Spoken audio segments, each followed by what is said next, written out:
Mesdames et messieurs, bienvenue dans cette nouvelle édition du journal télévisé dont voici le sommaire.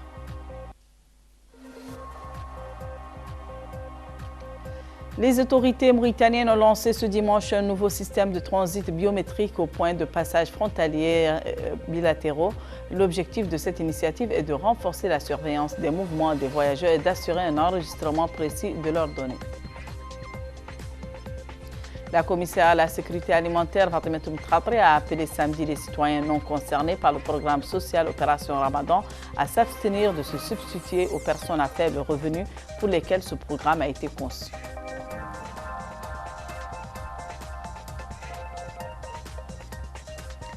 Le ministère de l'Intérieur a présidé ce samedi la cérémonie du lancement des activités commémoratives de la Journée internationale de la protection civile organisée cette année sous le slogan « La protection civile est une garantie de la sécurité de la population ».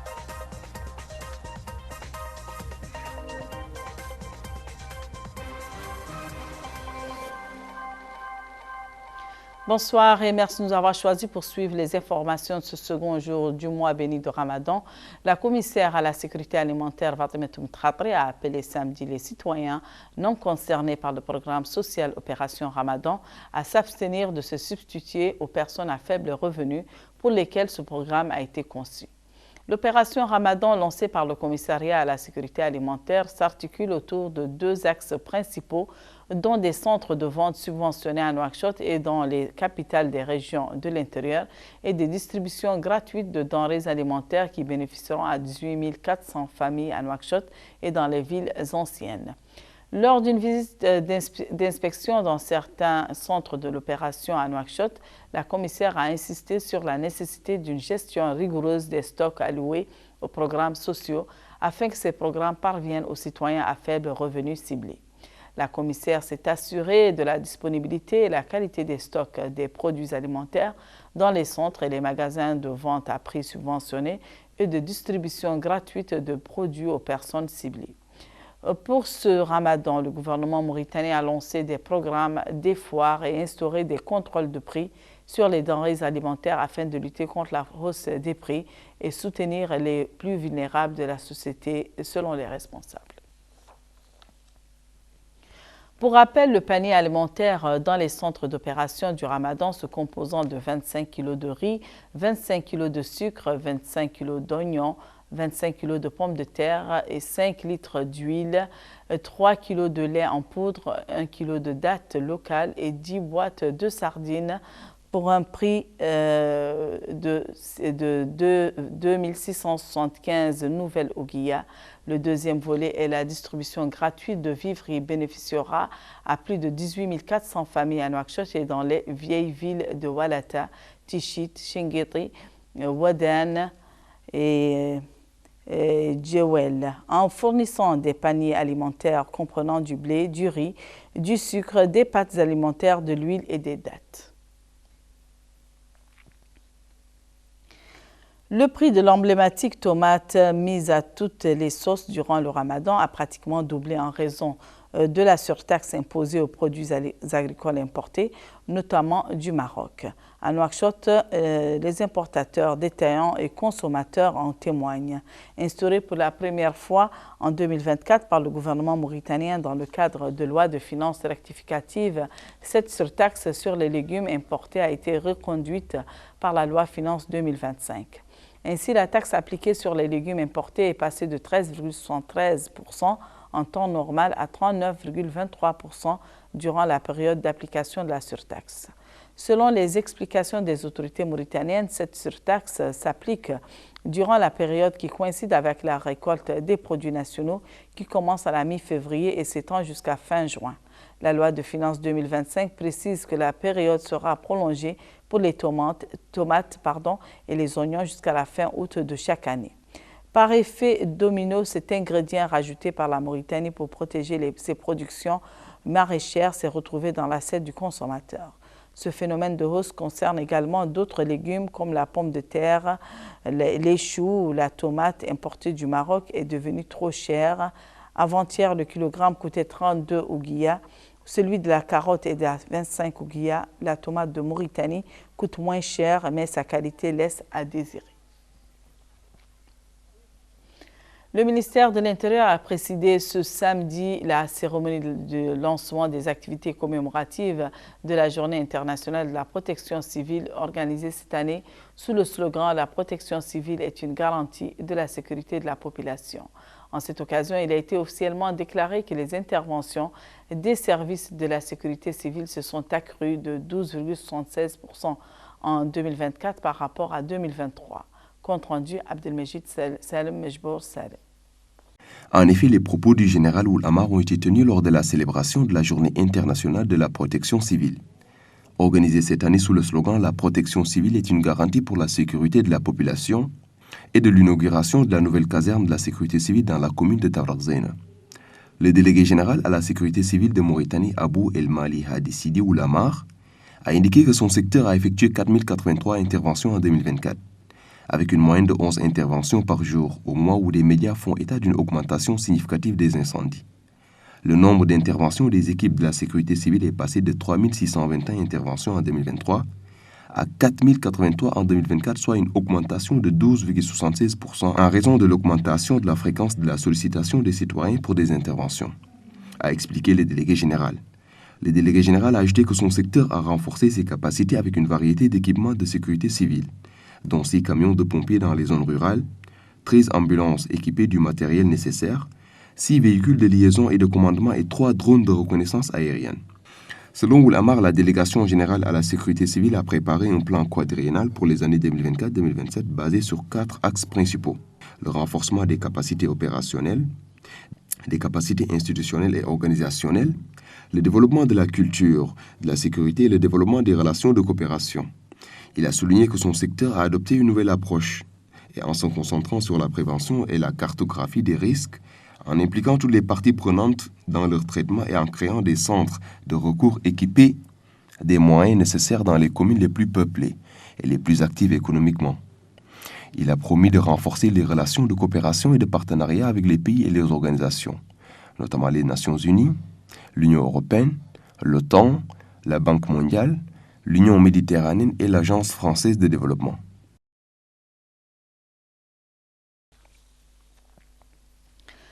Le Centre hospitalier national a démenti ce samedi ce qu'il a qualifié d'allégations selon lesquelles les équipements du service d'hémodialyse de l'hôpital national sont en panne, attestant qu'ils fonctionnent normalement et efficacement.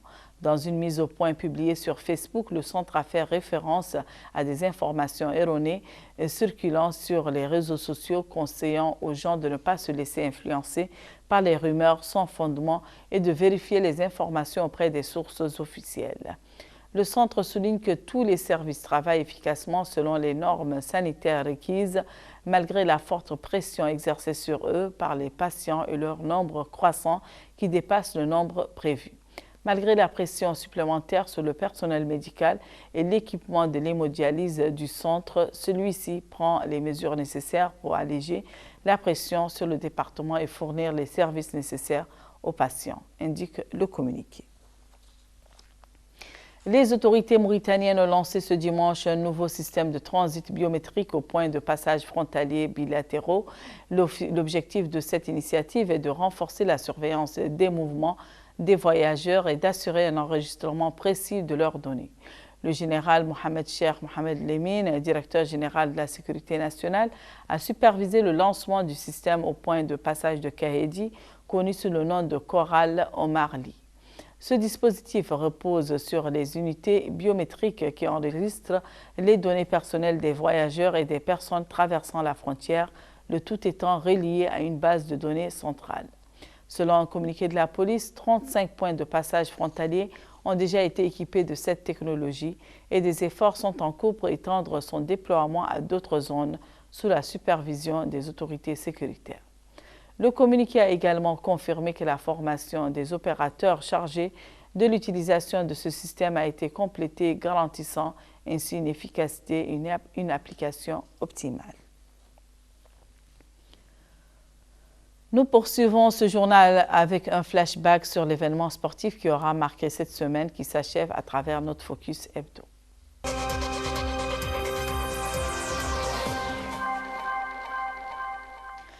La FIFA a lancé pour la première fois en Afrique une académie du talent en Mauritanie. Il s'agit de la première d'une série de 75 qui seront installées sur le continent. Le lancement de cette académie s'inscrit dans l'un des principaux programmes de la FIFA qui vise à soutenir les jeunes talents du monde entier. La Fédération mauritanienne de football, FFRIM, a accueilli de nombreuses personnalités du monde politique et du football international pour célébrer cet événement dans la capitale du pays, Nouakchott. Lors de la cérémonie d'inauguration, le président de la FIFA, Gianni Infantino, a indiqué que le rôle des académies des talents de la FIFA, qui seront au nombre de 75 d'ici 2027, est de donner aux enfants, quel que soit leur statut social, l'opportunité de jouer au football et de tirer profit de leurs compétences. Il s'agit pour cette académie d'identifier les talents, de leur prodiguer une formation de haut niveau et de leur offrir des opportunités de compétition. Ainsi, elle jouera un rôle majeur dans l'essor du football en Mauritanie. Parallèlement au lancement de la Talent Academy en Mauritanie, la première pierre a été posée pour l'agrandissement et la rénovation du stade Cheikh Ould Boudia, doublant sa capacité de 8 000 à 16 000. Le président de la Fédération mauritanienne de football a loué ce partenariat distingué qui reflète la qualité des relations entre la Fédération mauritanienne de football et la FIFA. La Mauritanie est honorée de vous recevoir aujourd'hui en ce moment solennel qui marque une étape importante dans la vie de notre fédération et de notre football. En effet, à travers le choix de notre académie comme FIFA Talent Academy, la FIFA témoigne ici d'une autre marque de confiance à l'égard de notre pays et de notre football. Grâce à cette nouvelle posture, notre académie sera désormais en mesure de contribuer à l'émergence de nouvelles générations de footballeurs, ayant subi une formation sportive, académique et un cursus scolaire studieux, capable de représenter dignement notre pays dans les compétitions internationales, mais aussi des hommes suffisamment accomplis et armés pour affronter toutes les difficultés de la vie et donner la meilleure image du talent et des capacités du joueur africain, à l'image de Samuel Eto'o ici présent. C'est cela en fait l'essence, le sens, la mission et le message du programme TDS de la FIFA, dont les bienfaits et l'impact éminemment positif sur le développement du football en Afrique et partout ailleurs ne sont pas à démontrer. À travers cet ambitieux programme, la FIFA entend renforcer le développement des talents dans le football mondial et réduire l'écart de compétitivité entre les nations, en offrant un soutien aux fédérations membres pour optimiser la détection et la formation des jeunes joueurs, ce qui, à terme, permettra d'élever le niveau du football dans toutes les régions du monde, en assurant que chaque talent ait une chance d'émerger, quel que soit le pays d'origine.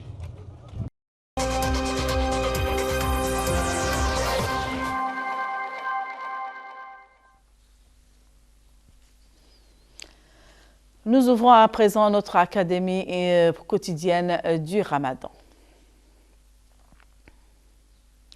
Comme vous l'avez constaté depuis ce samedi, premier jour du mois béni, les enseignements du Ramadan cette année dans notre académie du Ramadan vont tourner autour de la question de la Palestine pendant un mois et tirer les enseignements spirituels qui nous parviennent de Palestine, de la situation politique, mais plus profondément sur la question du sens que cette épreuve peut avoir par rapport à notre intelligence, à notre responsabilité humaine et à notre engagement dans le monde. Il s'agit donc de parler de la Palestine pour être le témoin de tous les autres, de toutes les victimes du monde, avec une spiritualité qui est intelligente parce qu'elle donne sens et cherche à comprendre avec une intelligence spirituelle pour situer la responsabilité des hommes. Sans plus tarder, je vous propose tout de suite le second chapitre de notre académie du Ramadan qui s'articule autour de cette stratégie en Palestine. فإن مع العسر يسرا إن مع العسر يسرا فإذا فرغت فانصب وإلى ربك فارغب. Bismillahir Rahmanir Rahim, que la paix soit sur vous. Nous sommes au 2e jour de ce mois du Ramadan et nous réfléchissons ensemble aux enseignements spirituels de ce mois, des enseignements spirituels qui nous viennent aussi de la réalité de Palestine, comme de la réalité du monde. Comme je l'ai souvent répété, il faut comprendre la Palestine comme étant une situation témoin qui nous parle aujourd'hui de tous les conflits à travers le monde, toutes les réalités de l'oppression. Et ce qui est particulièrement important, c'est de savoir prendre du recul par rapport au présent. Encore une fois, si nous observons ce qui vient de se passer pendant 2 ans ou ce que nous observons pendant 70 ans, dans le temps présent et dans le temps court, nous voyons la réalité de massacres, la réalité de mort des hommes, des femmes, des enfants, des destructions incroyables. On a peine à imaginer que cette réalité puisse se dérouler sous nos yeux, que le monde est en train de regarder et ne fait rien, va peut-être même avec les médias pouvoir protéger les oppresseurs et rendre responsables les victimes au nom du droit à se défendre. Pourtant, ce qui est important, et c'est ce que nous enseigne ce mois particulier du mois du Ramadan dans lequel nous sommes, il nous rappelle toujours que le temps est relatif. Il y a le temps de nos affaires, et puis quand on jeûne, le temps change de densité, il change de substance, il change de sens finalement, puisque nous le vivons de façon tout à fait particulière. Et ce qui est important pour nous dans le mois du Ramadan, c'est de nous rendre compte que il faut aller au-delà de ce temps qui passe et lui donner un sens. C'est ceci aussi une spiritualité intelligente, une spiritualité qui considère le temps non pas dans ce qu'il nous offre maintenant, mais dans son sens au-delà du maintenant, dans son sens dans le temps long. Et il peut apparaître effectivement que les réalités des massacres d'aujourd'hui, des épreuves d'aujourd'hui, portent un sens qu'il va falloir comprendre sur le temps plus long. L'épreuve d'aujourd'hui, elle sera peut-être même la solution d'une réalité demain, que la victoire ou la défaite aujourd'hui peuvent être exactement autre chose demain. Et donc, au-delà du présent, ce qui est important de reconnaître dans les enseignements spirituels, c'est que l'intelligence de ce qui se passe aujourd'hui peut, avec la spiritualité, nourrie de l'intériorité, nourrie de la confiance, de se dire, il y a un sens que je dois chercher au-delà du présent. Et que ce qu'ils vivent aujourd'hui, ça n'est pas pour justifier ma démission, pour justifier mon silence, c'est surtout pour comprendre que je ne dois pas désespérer du temps présent, mais je dois garder la force, la foi et la confiance dans le temps long, dans le lendemain, qui dit autre chose que les massacres du présent. Parce que dans la construction, dans la reconstruction, dans le fait de se relever demain, il y a une autre dignité, un autre sens, et toujours une spiritualité qui dit que les épreuves d'aujourd'hui sont peut-être la force de demain. N'oubliez jamais de dire à ceux que vous aimez, que vous les aimez. La vie est fragile. فإن مع العسر يسرا إن مع العسر يسرا فإذا فرغت فانصب وإلى ربك فارغب. Ce second chapitre de votre Académie du Ramadan constitue la dernière page de ce journal, mais avant de nous séparer, voici le rappel du sommaire.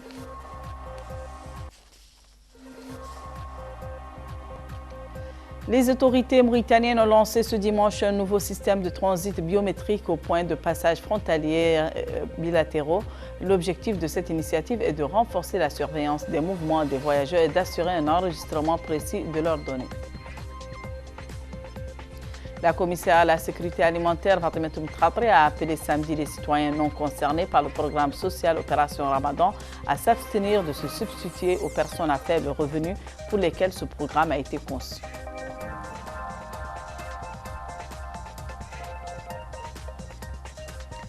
Le ministère de l'Intérieur a présidé ce samedi la cérémonie du lancement des activités commémoratives de la Journée internationale de la protection civile organisée cette année sous le slogan « La protection civile est une garantie de la sécurité de la population ».